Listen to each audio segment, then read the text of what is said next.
right? I live in Mendham Township, but I live on the border of Mendham Borough. For me, the Mendham Borough Police Department is closer to my house than the Mendham Township Police Department. So that before I had all the troopers living with me, when I actually if I needed somebody to come up there, and I called the police department, the logical thing would be Mendham Borough should come. Oh no, you're over that little border there, sir, so it's going to take a little longer to get Mendham Township to come. Now, the fact is we have to start at a minimum sharing these services, and planning is another one of those. And sharing these services among these like towns, and and I think we should do much more of what Princeton just did, which was to merge the two towns. They've saved significant money, and there's no, listen, does the book in the Mendham Township Library read differently than the same book in the Mendham Borough Library? It's the same damn book, everybody.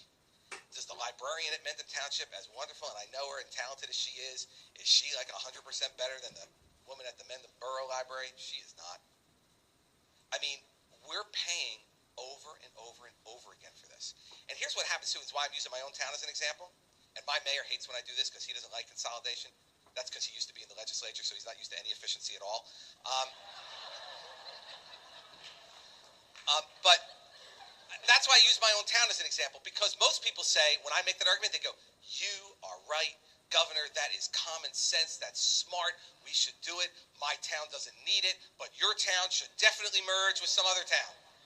My town, of course, is unique and special and different and has a historical significance that is a part of the woven fabric of New Jersey, and we couldn't be compromised in any way to merge our planning, to merge our libraries, our police departments, our fire departments, or anything else, because we are just so unique.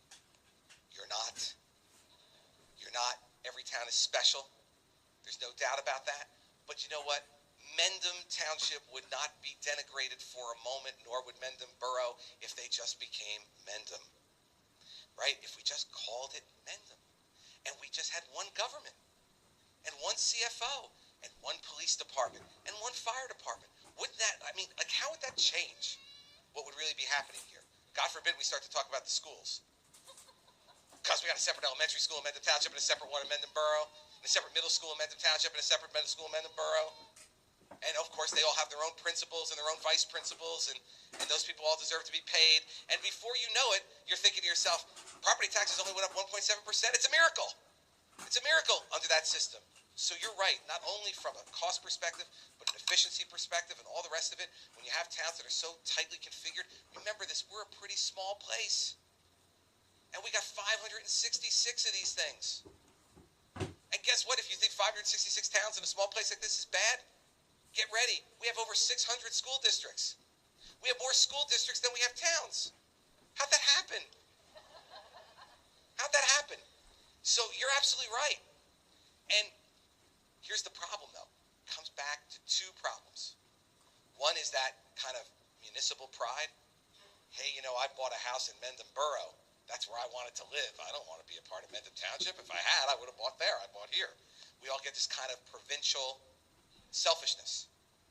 That's problem number one. Problem number two is that when you try to do this, you run across, as the mayors here will tell you, the civil service rules and the collective bargaining rules with the unions that tell you you can't do that.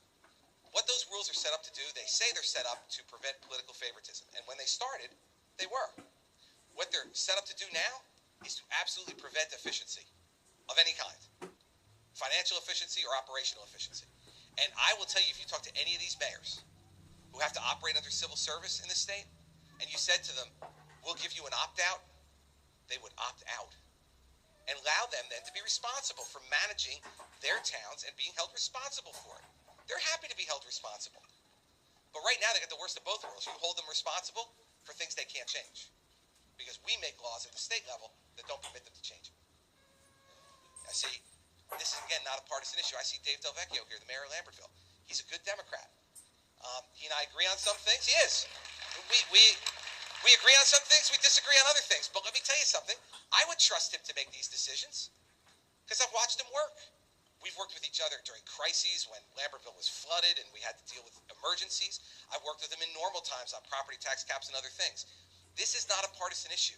It's a special interest issue that's different. And how does it become partisan after it's a special interest issue? Campaign money. That's the way it becomes partisan then. Because whoever the special interest donates to, they adopt their cause. Now it becomes their cause, even if it makes no sense. So you're absolutely right and put your finger on something that is the tip of the iceberg of a much bigger problem, which is if what we want to do is we've stopped the train from 100 miles an hour down to 20 on property taxes, if we now want to push it back and we want the quality of life in our towns to be better, those are the kind of things that you're talking about that we need to do. And we need to do it more broadly than just planning. We need to do it in planning also, but we need to do it in the way we manage these towns and how we employ people. Now, what this will mean ultimately is less people will be on the public payroll. Let me give you that admission right up front. Well, how else are we going to lower property taxes? By hiring more people. The more people you hire, you pay them their salary, you pay them their health benefits, you pay them their pension, and all of the other things that could cost them. You train them, you keep them up to date, you send them for specialized training. All those things cost money. That's why, I'm proud of the fact that at the state level, we have 6,000 fewer employees today than the day I took the oath of office in January of 2010. That's the way you keep costs down. So it's a really good question, and it is the key question for us deciding on whether we want to become a more affordable state or whether we can. Because that's it, everybody. People cost money. And unless we're willing to give people the opportunity to run a government efficiently, we're never going to get to where we want to get to. So let's get to it. Let's see.